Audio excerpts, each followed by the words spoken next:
Hello friends, આજે આપણે 11 કે કોઈ પણ વ્રત ઉપવાસમાં ખવાય તેવી આ ફરાળી થાળી મેં બનાવી છે। તેમાં મેં આ મોરૈયાની ખીર બનાવી છે। બહુ સરસ એવી મોરૈયાની ખીર બનીને રેડી થઈ છે। ખૂબ મલાઈદાર દૂધ નાખી અને મેં આ ખીરને રેડી કરી છે। ખીરની સાથે મેં બટેટાની ચિપ્સનું શાક પણ બનાવી લીધું છે। મિત્રો, બહુ સરસ એવું આ બટેટાનું ચિપ્સનું શાક રેડી થયું છે। ખીર મેં પણ બહુ સરસ બનાવી છે અને બટેટાનું શાકમાં લીલા મરચાં, જીરું, લીમડો સાથે મેં વઘારી નાખ્યું છે। પછી મેં ભાખરી પણ બનાવી છે ફરાળી ભાખરી પણ ખૂબ જ ટેસ્ટી એવી બની છે। મિત્રો, તમારે આ આખો વિડીયો જોવો હોય તો નીચે મેં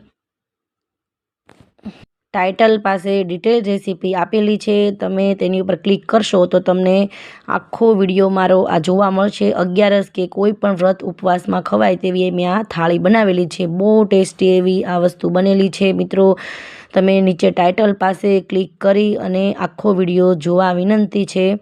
જો મેં બટેટાનું શાક પણ બહુ સરસ એવું બનેલું છે મારું મિત્રો, અને આપણે આ ડ્રાય શાક બનાવેલું છે એટલે બહુ સરસ એવું બન્યું છે। અને ફરાળી ભાખરી પણ બહુ સરસ એવી બની છે। તમે આ ભાખરી કાંઈ ન બનાવવું હોય તો ચા સાથે કે ગળ્યા દૂધ સાથે પણ તમે ખાઈ શકો છો।